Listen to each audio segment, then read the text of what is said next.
गुरुर्ब्रह्मा गुरुर्विष्णु गुरुर्देव महेश्वर गुरुरेव परं ब्रह्म तस्मै श्री गुरवे नमः।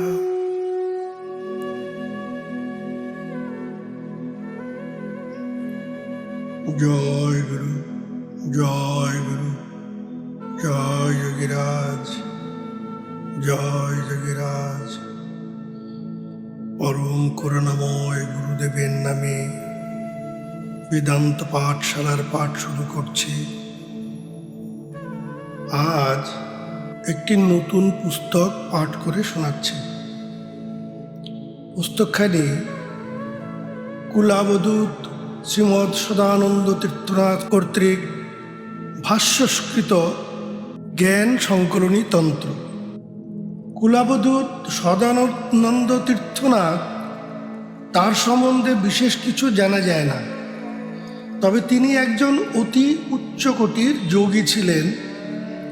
এই কথা কয়টি তার রচনার গভীরতা হইতে সহজেই অনুমান করা যায়। তিনি পূর্ণ ব্রহ্ম পুরাণ পুরুষ যোগীরাজ শ্রী শ্রী শ্যামাচরণ লাহিড়ী মহাশয়ের অনুগামী শিষ্য ছিলেন। জ্ঞান সংকলনী তন্ত্রের বাংলা তর্জমা তাহার আত্মপিপাসু বুভুক্ষ মানুষের জন্য এক অমূল্য অবদান হিসেবে চির আদরণীয় হয়ে থাকবে এবং অক্ষয় কীর্তি হয়ে ধর্মজগতে থেকে যাবে, কোনো সন্দেহ নাই। ইহার অধিক তাহার সম্বন্ধে আর বিশেষ কিছু জানা যায় না। পাঠ শুরু করছি। জ্ঞান সংকলনী তন্ত্রম। ওং ইন্দ্রিয়াণাম অধিষ্ঠাত্রী ভূতানাং চ অখিলেষু যা ভূতেষু সততং তস্যৈ ব্যাপ্তি দেব্যৈ নমো নমঃ।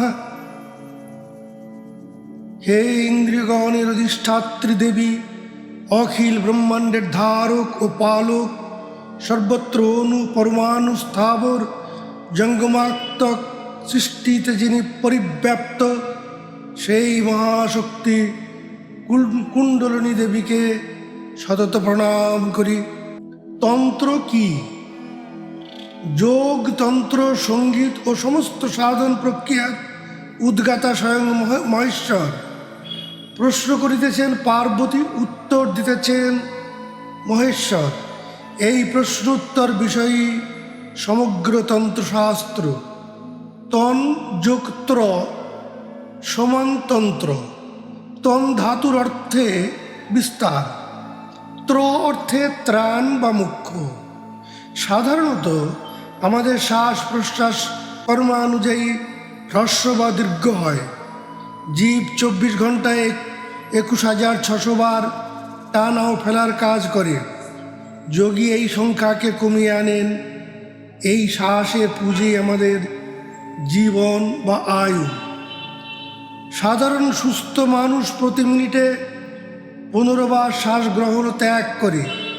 যোগী এই গতিকে করায়ত্ত করেন। প্রথম অবস্থায় মিনিটে 2 বার, পরে 1 বার পরিপক্ক অবস্থাক্রমে রুদ্ধ হয়ে যায়।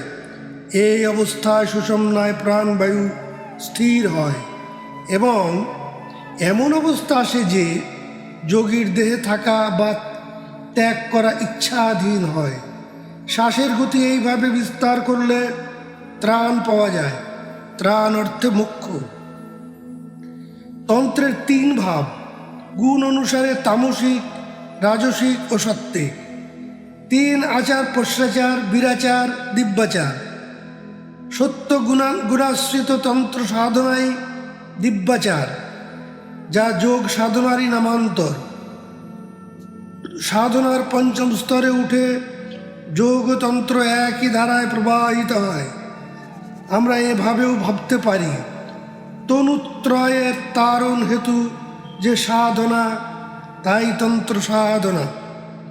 তনুত্রয় অর্থ হল স্থূল, সূক্ষ্ম ও কারণ দেহ।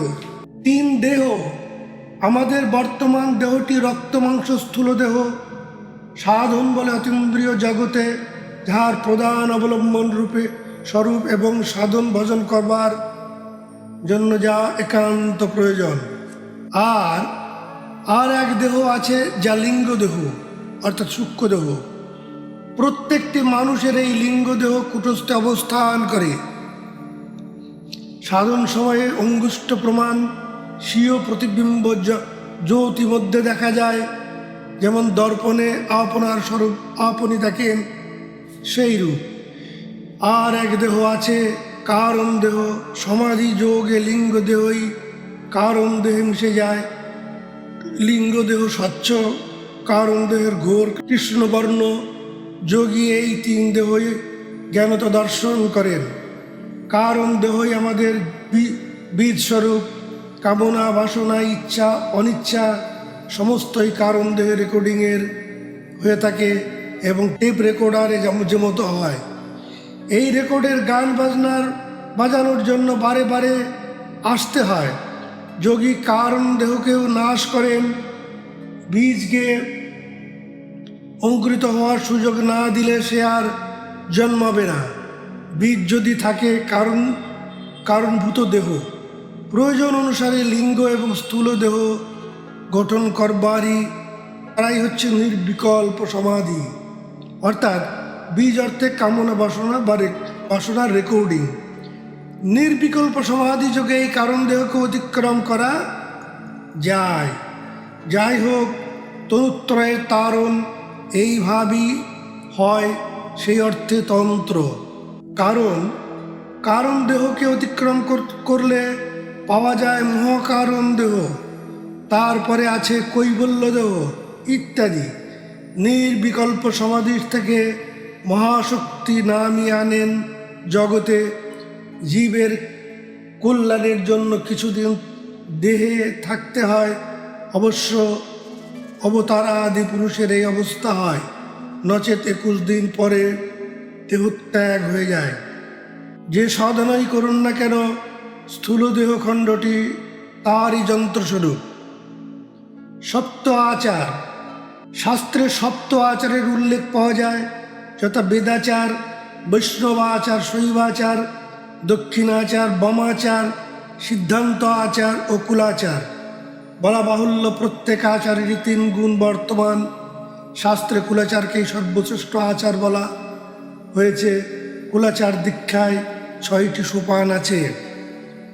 সপ্তম আচার সপ্তলোক ব্যাপৃত, যথা ভূলোক, মূলাধার, বেদাচারের আজ্ঞাস্থানে স্ফুরণ, ভুবলোক, স্বাধিষ্ঠান, বৈষ্ণবাচার, বৈরাগ্যের প্রকাশ, স্বরলোক, মণিপুর, শৈবাচার, অষ্টাঙ্গ যোগের অধিকার, ইন্দ্রিয় দমন, মহরলোক, অনাহত, দক্ষিণাচার অর্থাৎ কর্ম, শুদ্ধ সত্য গুণের প্রকাশ, স্বরূপুর প্রভাব মুক্ত, জনলোক, বিশুদ্ধ বামাচার, মনের নিরালম্ব অর্থাৎ শুদ্ধ জ্ঞানাশ্রিত কর্ম, স্থিতি, লয় যোগের প্রারম্ভ, তপলোক, আজ্ঞা, সিদ্ধান্ত আচার বা জ্ঞান, বিন্দু দর্শন, জ্যোতির প্রকাশ, ব্রহ্মভাব, সত্যলোক, সহস্রার, কুলাচার, সদা ব্রহ্মের স্থিতি, জ্ঞান, কর্ম, ভক্তির সমন্বয়, 4 মহাবাক্যের প্রকাশ, মহাবাক্য, দক্ষিণাচার, প্রজ্ঞানম ব্রহ্ম সত্য জগৎ মিথ্যা এই জ্ঞান, বামাচার, অয়মাত্মা ব্রহ্ম, সর্বং খলবিদং ব্রহ্ম, আত্মাই ব্রহ্ম, সিদ্ধান্ত আচার, তত্ত্বং অসি, তুমি আত্মায় স্থিত হও, কুলাচার, অহং ব্রহ্মস্মি, সকল কারণের কারণ পরব্রহ্ম, আমি ব্রহ্মস্বরূপ, তাহার ইচ্ছা মাত্র অবলম্বন করে তাহারই স্বরূপ চিত্ত শক্তি জগৎ সৃষ্টি, স্থিতি ও লয়ের কারণ হইতেছেন নিত্য লীলা। সাধারণত তান্ত্রিক কথাটির মধ্যে একটি ভীতি আছে। চণ্ডালের করটি, রক্তবস্ত্র, সিঁদুর চর্চিত কপাল, রুদ্রাক্ষের মালা, মারণ উচাটন বশীকরণ, স্তম্ভন, বিদ্বেষণ, তাবিজ, কবজ, আরও কত কিছু। এসবই বহিরাঙ্গ সাধন। এর দ্বারা অতীন্দ্রিয় জগতে যাওয়া তো যাই না, পরন্তু জন্মান্তরের এর দ্বারা সৃষ্টি প্রারব্ধের আকর্ষণে দেহ ধারণ করতে হয়। দীর্ঘদিনের সাধনায় কিছু শক্তি, বিভূতি, অলৌকিক কিছু দেখাবার ক্ষমতা লাভ হয় ঠিকই, কিন্তু এ সকবই মহাশক্তির অনন্ত কোটির বিভূতির কণা মাত্র। এর দ্বারাই কত প্রচার প্রসার, সাইনবোর্ড। বিরাচার সাধনার মধ্যে পঞ্চমহাকার সাধন, চিতা সাধন, সব সাধন, লতা সাধন, মুন্ড সাধন ইত্যাদি বহু প্রকার পদ্ধতি আছে। তবে অধিকারী ভেদে করতে হয় এবং প্রায় প্রত্যেকটিতে সিদ্ধি লাভ করে সময়ান্তরে কুলাচারের প্রতি আকর্ষণ জন্মে। জগন্মাতা তখন সন্তানকে কুলাচারের মাধ্যমে অভয় ব্রহ্মপদে পৌঁছে দেন। সমস্ত সাধনেরই প্রচুর শক্তি লাভ হয়। এগুলিকে হজম করাই সাধনার পরাকাষ্ঠা। হজম না হইলেই বদ হজমে মৃত্যু পর্যন্ত হয় বা সাধন হয়ে অধোগতি হয়। পঞ্চমহাকার স্থূল। পঞ্চমহাকারের মধ্যে মধ্যমাংস, মৎস্য, মুদ্রা ও মৈথুন। ইদানিং প্রথম ও শেষ মকার প্রাধান্যই বেশি। কুলার্ণবতন্ত্রের সাবধান বাণী। ক্ষুধার নগ্ন তরবারির উপর শয়ন সম্ভব, ক্ষুধার্ত ব্যাঘ্রের কণ্ঠালিঙ্গন সম্ভব, বিষাক্ত ফণিসহ শয্যাগ্রহণ সম্ভব, কিন্তু তন্ত্র সাধনা ইহা অপেক্ষাও কঠিন। প্রতি পদক্ষেপে চূড়ান্ত ভোগ, ইন্দ্রিয়জ ভোগ, তন্মধ্যে জগন্মাতার অধিষ্ঠান চিন্তা করে অন্তরে পূর্ণ বৈরাগ্য, নির্লিপ্ততা। বাম অঙ্গে উলঙ্গ যুবতী, সম্মুখে মদিরা সহ উষ্ণ মাংস, অন্তরে ইষ্ট ধ্যান, জিহ্বায় জপ, চক্ষু কুটস্থে তা দ্বিদল স্থাপন। বাহ্য চেতনা নাই, মহাশক্তির ধ্যানে তন্ময়। দিব্যাচারী সাধককে সমস্ত বহিরাঙ্গ সাধনায় পাশ করে সত্য গুণে উপনীত হতে হয়। যোগাশ্রিত কর্ম করতি য, এই পর্যন্ত পৌঁছতে হয়। রামের বোতল ও বহিরাঙ্গ নিয়ে মাতামাতি, পরে মাতলামি ও রাস্তার ড্রেনে চুবুনি খাওয়া তন্ত্র সাধনা নয়। বামাচার সূক্ষ্ম। বামাচার অর্থে উল্টো আচার।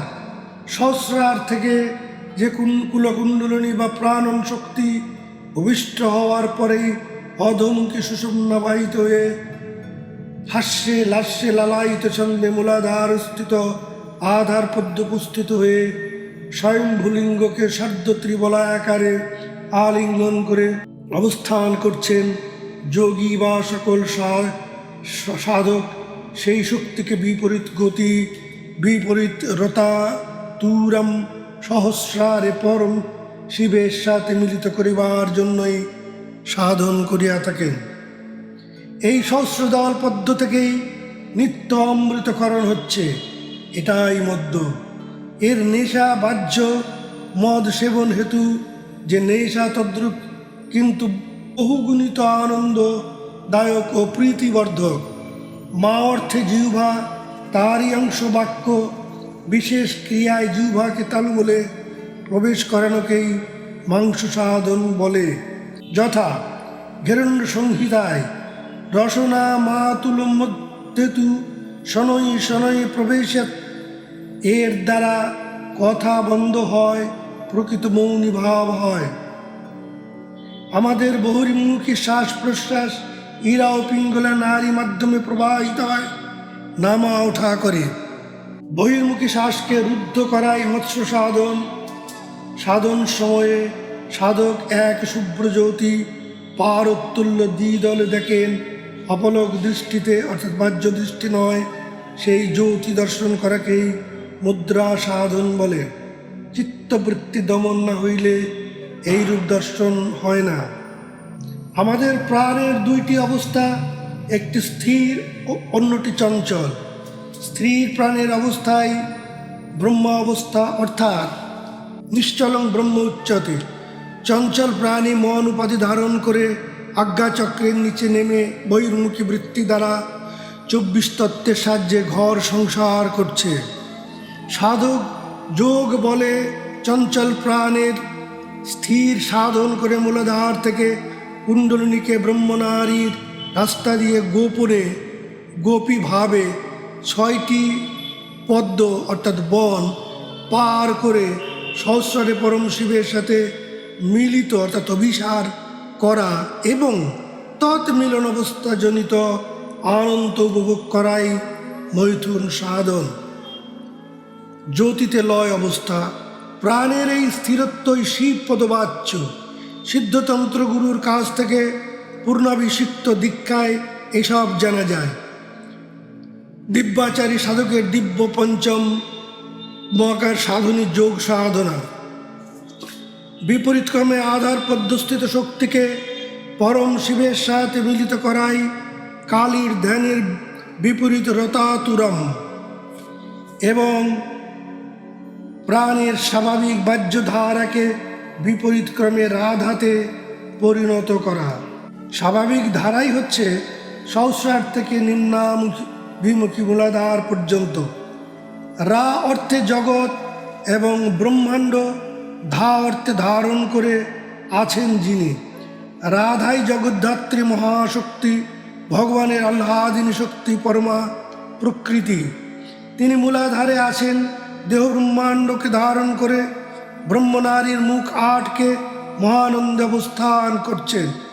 রাধাদ্বার মুক্ত না করলে কৃষ্ণ দর্শন হবে না, আবার কুলকুণ্ডলিনী শক্তিদ্বার মুক্ত না করলে পরম শিবে উপনীত হওয়া যাবে না।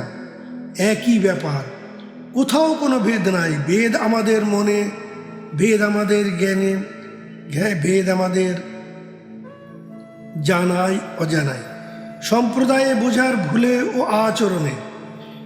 পঞ্চমুণ্ডির সাধন মূলাধার থেকে বিশুদ্ধাক্ষ পর্যন্ত পঞ্চম ভূতের অবস্থান।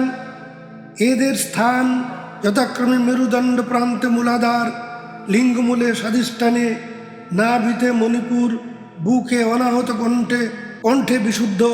এর উপর দ্বিদলে যোগীর সাধনা। সূক্ষ্মভাবেই পঞ্চমুণ্ডির সাধনা যা যোগী বোধগম্য। পঞ্চমুণ্ডির প্রকারভেদ আছে, যেমন নর, বানর, সর্প, শৃগাল, সারমেয়। কেউ কেউ বানর মুণ্ড স্থলে একটি নরমুণ্ড অধিগ্রহণ করেন, অথবা পঞ্চচণ্ডালের মুণ্ড ইত্যাদি। মুণ্ড গ্রহণের ক্ষেত্রে তিথি, নক্ষত্র, স্থান, কাল বিচার করা হয়। আর্য পঞ্চমুণ্ডী সাধনের দ্বারা একাগ্রতা সহ জপ করলে দ্রুত মন্ত্র জাগরিত হয়। জগন্মাতার দর্শন হয়। সংস্কার ও বীজ ভালো হলে এক রাত্রে ইষ্ট দর্শন হতে পারে। সব সাধনা ও এক মুণ্ড সাধনার ফল তদ্রূপ অপরিমেয় বিভূতি ও শক্তি অর্জন হয়। কিন্তু এর পরেও আছে উচ্চকোটির তন্ত্র সাধনা। সাধকগণ বলেন এটা অর্থাৎ মাতৃদর্শন প্রাথমিক স্তর। দর্শন সহ বিভূতির স্তর অতিক্রম করতে হয়। অপ্রাকৃত মাতৃসত্তায় অবগাহন করা বা মাতৃশক্তির জগৎ লীলার আস্বাদন করা অন্য এক সাধনা অপেক্ষা করে। আমরা স্বামী নিগমানন্দের নাম বা বিহারের মহাসাধক সর্বানন্দের নাম শুনেছি। এক রাত্রেই মায়ের দর্শন লাভ, তারপরও তাদের বহু সাধনা করতে হয়েছিল। সব সাধন যোগী সাধন সময়ে কুটস্থে এক ভাসমান মৃতদেহ দেখতে পান। আরও দেখেন এক আঙ্গুষ্ঠ প্রমাণ দেহ সেই মৃতদেহের উপর বসে আছে। মৃতদেহ অঙ্গুষ্ঠ দেহ দুটোই আপনার, অর্থাৎ আপনি আপনার মৃতদেহের উপর জ্ঞানত বসে আছেন। এটাই যোগীর সব সাধনা। বাহ্য সাধন যথা পঞ্চমুণ্ডী, একমুণ্ডী সব সাধন, চিতা সাধন ইত্যাদি যত প্রকার বিরাচারী সাধন আছে, সমস্তই যোগীর বিচারে অংশমাত্র। পরাশক্তিতে পূর্ণ স্থিতি লাভের জন্য যোগ মার্গই একমাত্র পথ, যার দ্বারা অদ্বৈত তত্ত্বে পূর্ণ স্থিতি লাভ করা যায়। তখন দেখবেন সাধ্য সাধক একই, কোনো ভেদ নাই। অদ্বৈত সাধনে নিরাকার ব্রহ্মের সাধন। আপনি নিজে ব্রহ্মস্বরূপ, ব্রহ্মবিদ, বৈ ব্রহ্মভবতী এই পর্যায়ে উন্নীত হতে পারবেন।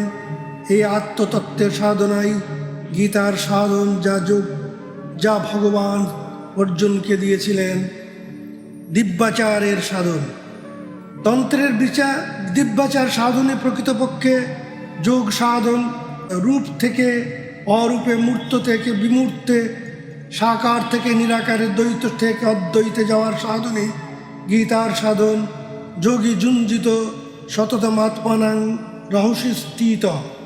তাই যোগী সব সময়ে আত্মাতে অবস্থান করেন। এ আত্মিদানন্দ গুরু। আত্মা অর্থাৎ সৎ, অন্য বস্তু অসৎ অর্থাৎ পরিণামী, অশাশ্বত, অনিত্য। আত্মাই চিৎ অর্থাৎ চৈতন্যময়। তিনি একং নিত্যং বিমলম অচলম সর্বদা সাক্ষীভূতং ত্রিগুণরহিতং অবস্থা। আত্মাই সাক্ষী স্বরূপ। তিনি অজ, নিত্য, শাশ্বত, অবাংমানসকচরম, নিত্য, সনাতন, পবিত্র। সত্য, রজ, তম তিন গুণের পারে না পেলে ত্রিগুণ রহিত অবস্থায় আত্মায় পূর্ণ স্থিতি হয় না। পরমাত্মাই বিভিন্ন দেহ ধারণ করে দীক্ষা কার্য সম্পন্ন করেন। আত্মধর্ম ত্যাগই গুরুত্যাগ। উচ্চতর সাধনার জন্য গুরু বদল করলে গুরু ত্যাগ হয় না। তন্ত্রসারে এক নির্দেশ আছে, আত্মাই চৈতন্যময়, আনন্দস্বরূপ, চিৎ যোগময় অর্থাৎ চিন্ময়। এই চিন্ময় শক্তি যুক্ত না হলে আনন্দ স্বরূপ হয় না। আনন্দ উপভোগ করতে হলে আনন্দময়ীকে জানতে হবে।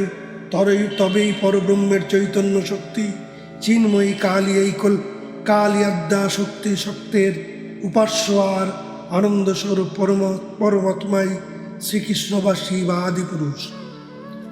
আদিপুরুষের আনন্দ অনুভূতি শক্তি, আনন্দ ভৈরবী ভেদ জ্ঞান নিম্নাধিকারী সাধকের মধ্যেই দেখা যায়। উচ্চাধিকারী সাধকের কাছে বাতুলতা মাত্র। আত্মায় নিত্য অবস্থানকারী সাধক যে অনাবিল আনন্দের স্বাদ লাভ করেন সেটি নিজ বোধগম্য।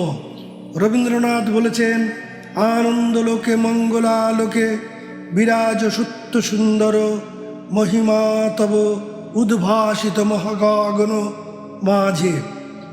সেই আনন্দধামী জ্যোতির রাজ্য, চিদাকাশ, সেখানে অব্যক্ত অবস্থায় মাত্র জ্যোতিস্বরূপে আপনার স্থিতি। তিনি সত্য সুন্দর ও আনন্দস্বরূপ পরমাত্মা। নিত্য সুধাখরণ হচ্ছে মহামিলন জনিত মহাভাবে ভাবিত মহানন্দ ধাম স্বরূপ সহস্রার থেকে জীবভাবে স্থিতি পরমাত্মায় জীবাত্মা নাম ধারণ করে মূলাধারে কুণ্ডলিনী রূপে অবস্থানে করে আছেন। কুণ্ডলিনীকৃত অবস্থায় এই শক্তিকে পরমাত্মায় মিলিত করলে মহানন্দময় অমৃতের স্বাদ পাওয়া যায়। রবীন্দ্রনাথের ভাষায়, এই জ্যোতি সমুদ্র মাঝে শতদল পদ্মরাজে, তারই মধু পান করেছি, আজই ধন্য আমি তাই। সনাতন ধর্ম। আমাদের ধর্ম বর্তমানে বাহ্য কিছু আচার আচরণের মধ্যে সীমাবদ্ধ। সনাতন ধর্ম অর্থে নিত্য শাশ্বত, ইংরেজিতে ইউনিভার্সাল, অপরিণামী, অবিকৃত, যা কিনা সর্বজীবে সমভাবে বর্তমান, যার জীবভেদে কোনো সম্প্রদায় নেই, সেই ধর্মই সনাতন ধর্ম। সনাতন ধর্মই প্রাণন সত্তা, যে প্রাণ সমস্ত প্রাণীর দেহে সমভাবে অবস্থান করছে। প্রাণের স্থূল রূপী শ্বাস প্রশ্বাস বা বায়ু, যা কিনা জীবদের জীবত্বের প্রমাণ। বায়ু আমাদের দেহে ইড়া ও পিঙ্গলা দিয়ে বাম ছিদ্র ইড়া, দক্ষিণ ছিদ্র পিঙ্গলা প্রবাহিত হচ্ছে। ধৃধাতু মানে ধারণ করা। ধৃধাতু মনন প্রত্যয় যুগে, মন প্রত্যয় যোগে ধর্ম শব্দ নিষ্পন্ন হয়। আমরা সকলেই প্রাণকে ধারণ করে আছি বলে আমাদের জীব সত্তা এক মহাপ্রাণ পরমাত্মা ক্ষুদ্র ক্ষুদ্র প্রাণে বিভক্ত হয়ে মানবাংশ জীবলোকে জীবভূতা সনাতন গীতা তারই অংশ রূপে বিদ্যমান। তাই যোগী ইউনিভার্সাল ব্রাদারহুড এ বিশ্বাসী বসুধৈব কুটুম্বকম। যেহেতু আমরা এক অমৃতের সন্তান, যোগীর সৃষ্টি অখণ্ড, তার কাছে হিন্দু মুসলমান ইত্যাদি কোনো জাতিভেদ নাই, বর্ণাশ্রম ভেদ নাই, মানুষ বৃক্ষ ইত্যাদি এমনকি ইতর প্রাণীর ক্ষেত্রেও কোনো ভেদ নাই। গীতা এই কারণেই যোগীর শ্রেষ্ঠত্ব বর্ণনা করেছেন। ঈশ্বরের সর্বব্যাপকতা। প্রকৃত যোগী কি দেখেন? সর্বভূতস্থাত্মানাং সর্বভূতানি চাত্মনি ইক্ষত যোগযুক্তাত্মা সর্বত্র সমদর্শিনা। গীতা 6ষ্ঠ অধ্যায় 29 শ্লোক। সৃষ্ট জীব সকলের মধ্যে নিজেকেই প্রত্যক্ষ করেন, নিজের মধ্যে অখিল ব্রহ্মাণ্ডকে দর্শন করেন। এমনকি এমন অবস্থা সম্পন্ন সাধকই প্রকৃত যোগী, পদবাচ্য এবং সর্বত্র সমদর্শী হেতু তিনি নিত্য যোগযুক্ত। উদাহরণস্বরূপ বলা যেতে পারে 22 বাজারে যবন হরিদাসের বেত্রাঘাতজনিত চিহ্ন সকল মহাপ্রভুর পিঠে ফুটে উঠেছিল।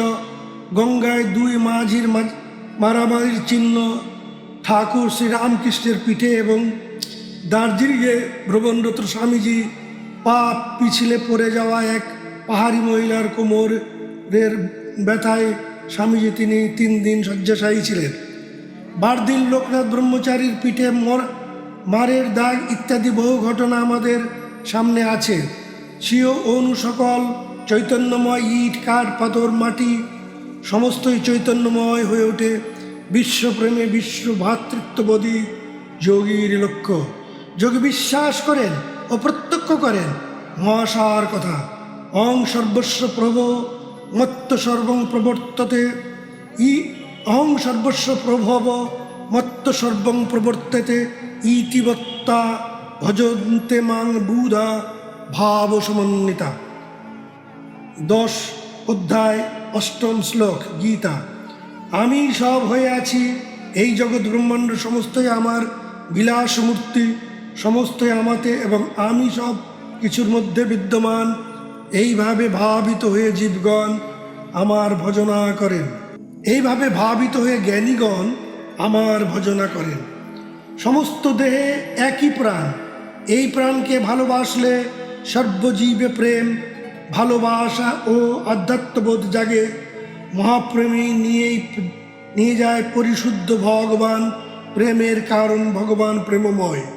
ভগবান কোনো আকাশচারী এক ভিন্ন বস্তু নয়, বা প্যারাশুটে করে অবতরণ করেন না। প্রাণ হি ভগবানিস প্রাণ বিষ্ণু পিতামহ প্রাণেন ধার্যতে লোক সর্বং প্রাণময়ং জগৎ। যোগ বাশিষ্ঠ। প্রাণী ভগবান ঈশ্বর, বিষ্ণু, ব্রহ্মা ইত্যাদি বিভিন্ন উপাধিযুক্ত। প্রাণের দ্বারাই সমগ্র জগৎ ধৃত বা সমগ্র জগৎই প্রাণময়। স্মৃতি, বেদ, তন্ত্র ইত্যাদি গ্রন্থে বহু পূজা পদ্ধতির কথা বলা হয়েছে। তন্মধ্যে দক্ষিণাচারী সাধকের জন্য পঞ্চযজ্ঞের বিধান আছে মনুসংহিতা। ব্রহ্মযজ্ঞ অধ্যাপনা, শাস্ত্র আলাপন সাধন, পিতৃযজ্ঞ তর্পণাদি, দেবযজ্ঞ হোম কাম কর্ম, ভূতযজ্ঞ বলি, পঞ্চভৌতিক স্থূলদেহে পরিত্রাণ, নৃযজ্ঞ অতিথি আপ্যায়ন। বাতাসে জলকণা আছে, তাপের তারতম্য অনুযায়ী জলেও বরফে পরিণত হয়। চিৎ ঘন জ্যোতিমাত্র। পরব্রহ্মই সাধকের ভক্তি, শ্রদ্ধা ও বিশ্বাস হিমের সাকার বিগ্রহরূপে আবির্ভূত হয়। সাধকনাং হিতার্থায় ব্রহ্মণ রূপকল্পন। ঋষিগণ ধ্যান যোগে বিভিন্ন মূর্তি প্রত্যক্ষ করেন। তারই আরাধনা বিধি নিয়ম নিয়েই পূজা তত্ত্বের সৃষ্টি হয়। বিশেষত তন্ত্রশাস্ত্রের এক মহান দান পূজা তত্ত্ব। অর্থে পালনী শক্তি, যা মূলাধারে অবস্থান করছেন, সাধন সহায়ে আছে ঊর্ধ্বগামী করে, অজপার সাথে মিলিত করে সহস্রে পরম শিবের সাথে মিলিত করাই প্রকৃত পূজা। বাহ্য পূজার আয়োজন কেবলমাত্র ভক্তি, শ্রদ্ধা, বিশ্বাস ও ইষ্টকে ভালো লাগা বা ভালোবাসার অভ্যাস গড়ে তোলার মাধ্যম। কিছুই ফেলনা নয়। তারও প্রয়োজন আছে। বাহ্য পূজার আগে ধ্যান যোগে মানস পূজার ব্যবস্থা আছে। একে অন্তর্যোগও বলে। যেমন সংস্কার করতে সুদা দ্বারা পাদ্য আসমনীয় স্নানীয় নৈবেদ্য, মনকে অর্ঘ্য, ইন্দ্রিয়ের চঞ্চলতা নৃত্য, পঞ্চতন্মাত্রা, পঞ্চ পুষ্পাঞ্জলি, কামনা বাসনা অহংকার দম্ভ পরস্বীকা তথা হিংসা ও অষ্টপাশকে আহুতি স্বরূপ, কাম ছাগ ক্রোধ মহিষ, পঞ্চপ্রাণ স্বরূপ, আত্মাস্বরূপ, তেজ তত্ত্ব দীপ স্বরূপ, বায়ুতত্ত্ব চামর স্বরূপ ইত্যাদি, এবং দেহ মন ও প্রাণ সহ পূর্ণাহুতি ফুল সারেন্ডার, তাই হল জগন্মাতার পূজা। হে সাধক, যারা এই পূজা হয়েছে তারাই কি বাহ্য পূজার প্রয়োজন আছে? কোন স্তরে গেলে প্রকৃত পূজা হয় বুঝে দেখুন। আপনি ধ্যানমগ্ন আত্মসমাহিত জ্যোতির্মণ্ডলের মধ্যে মা এসে জ্যোতি থেকেই স্বরূপ বিগ্রহ করে সামনে দাঁড়ান। সাধক কি দিয়ে তার পূজা করবেন? আগের লাইনে যা যা উপচারের কথা বলা হয়েছে সব ভুলে যাবেন। প্রাণ ভরে মায়ের ভুবন মোহিনী জ্যোতিরূপ দেখতে দেখতে সমাধি অবস্থা প্রাপ্ত হবেন। নিবেদন, আমরা নৈবেদ্য নিবেদন করি, আমাদেরই বলি ওং প্রাণায় স্বাহা, ওং অপানায় স্বাহা, ওং উদানায় স্বাহা, ওং ব্যানায় স্বাহা। প্রাণ কুটস্থে প্রাণ ঈশ্বর সর্বভূতান হৃদ্দেশে তিষ্ঠতি অর্জুন। অপান গুজ্জে সমান নাভিতে, উদান কণ্ঠে, ব্যান সর্বত্রাগে। প্রণাম করি, নিজেকেই হাত জোর করে কপালে ঠেকাই কেন? এখানে আপনি আত্মস্বরূপে আছেন। লিঙ্গ স্বরূপে শিব লিঙ্গ আপনারই এক স্বরূপ। আপনি নিজে জানেন না আপনি কে। অজ্ঞানতার এক বিরাট কালো আবরণ আপনার জ্ঞানকে ঢেকে রেখেছে সংস্কার রূপে। বাইরে কিছুই খোঁজার দরকার হয় না, সমস্তই আপনার মধ্যেই বর্তমান। ভগবান এই তত্ত্ব বোঝাতে গিয়েই বলেছেন, ইদানিং ঈশ্বরং কন্তেয় ইদং শরীরং কন্তেয় ক্ষেত্রমিতি অবিধীয়তে এতজ্জ ব্যক্তি তং প্রাহু ক্ষেত্রজ্ঞ ইতি তৎবিদা। 13 অধ্যায় 1 শ্লোক গীতা। এই শরীরই ক্ষেত্র। একে প্রাণ কর্ম দ্বারা আবাদ করলে, কর্ষণ করলে সাধনজনিত সত্য গুণাবলী রূপে সীতাকে লাভ করা যায়। ফলত এবং রাজর্ষি জনক এইভাবেই সীতাকে পেয়েছিলেন। যে যোগী প্রাণ কর্ম দ্বারা দেহরূপ ক্ষেত্রকে জানেন তিনি ধর্মজ্ঞ বা ক্ষেত্রজ্ঞ। দেহটি কেমন তাও গীতায় বলা আছে, ঊর্ধ্বমূলম শাখম অসত্যং প্রাহুরব্যয়ম ছন্দাংশি যস্য পর্ণানি যস্তুং বেদু সবেদবিদা। গীতা 15 অধ্যায় 1 শ্লোক। একটা অসত্য বৃক্ষকে উল্টে দিলে কি হয়? মূল উপরে, কাণ্ড নিচে, দেহটিও তাই। যোগ, তন্ত্র, ভক্তি বা অন্য যে কোনো সাধনার মূল রহস্য রয়েছে আমাদের মস্তকে। দেহের অন্যান্য অংশে ইন্দ্রিয়াদি সমস্তই নিচের দিকে, মনোবৃত্তি চিত্তবৃত্তি সবই বহির্মুখী। পত্রই ছন্দ, ওঙ্কার ক্রিয়া। যিনি গুরুর কৃপায় এই বৃক্ষের রহস্য জানেন তিনি বেদবিদ। বেদ শব্দের অর্থ জ্ঞান। সাধনার পরাবস্থায় এই জ্ঞানও থাকে না। জ্ঞানশূন্য ভক্তি, জ্ঞানের অন্তর বা শেষ অবস্থা, অনন্ত অবস্থায় বেদান্ত। শ্রীরামকৃষ্ণ বলেছেন, জ্ঞান অজ্ঞানের পারে যাও।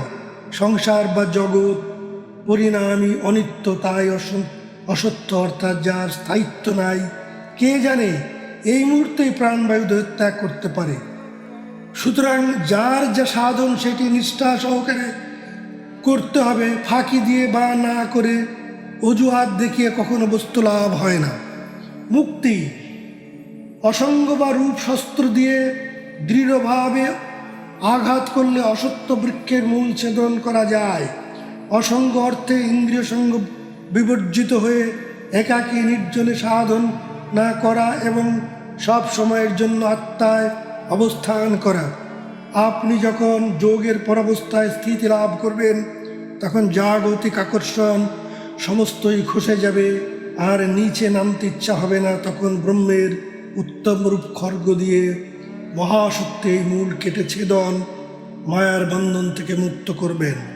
কণ্ঠের উপরে সদা অবস্থান করায় যোগারূঢ় অবস্থা। মিলিয়ে দেখুন কালীর হাতে ও গলায় মুন্ডমালা, এ আপনার আমার সকল সাধকেরই ওই মুন্ড হয়ে থাকতে চান। মুক্ত করমা মুক্ত কেশী। ব্রহ্মজনী সাধন সময়ে যোগীর আত্মা সূর্য দর্শন হয়। এই ক্ষেত্রকে বলে বিবস্বান। এর মধ্যে ভর্গদেব নারায়ণকে দেখা যায়। গীতায় যাকে দীপী সূর্য সহস্রশ বলা হয়েছে, ভর্গদেবী স্বীয় আত্মায় তাহাকেই বরণ করে আত্মায় সাধনায় মগ্ন হতে হয়। ভর্গদেবী সকলের গুরু। মাঝে মাঝে কূটে এক নিম্ন ত্রিকোণ দেখা যায়। এই নিম্ন ত্রিকোণ তেজময়ী ব্রহ্মযোনির প্রতীক বা আদ্যা প্রকৃতির বলা হয়। তন্ত্র সাধকগণ হোম পূজা কর্মাদি ঘট স্থাপন ইত্যাদিতে এই ত্রিকোণ অঙ্কন করেন সিঁদুর দ্বারা। ব্রহ্মযোনি প্রভাত সূর্যের মতো রক্তবর্ণ, যোনির মধ্যে এক উজ্জ্বল জ্যোতিবিন্দু সোনালি রঙের দেখা যায়। কখনো বড় হয়, কখনো ছোট হয়। এই বিন্দুর মধ্যে মনকে প্রবেশ করাতে হয়। বিন্দুর পরেই আছে আত্মসূর্য অব্যক্ত স্থান, তারপরেই শুদ্ধ চৈতন্য। শুদ্ধ চৈতন্যে পৌঁছলে সমস্ত সংস্কার দগ্ধ হয়ে যায়। শুদ্ধ চৈতন্যই পরমাত্মা, সত্যগুণে নারায়ণ, শিব বা কৃষ্ণপাদি যুক্ত। তারই শক্তি ত্রিপুরেশ্বরী দেবী, ষোড়শী বা রাধা। জয় গুরু, জয় গুরু, জয় যোগীরাজ, জয় যোগীরাজ।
জয় গুরু, জয় গুরু, জয় যোগীরাজ, জয় যোগীরাজ।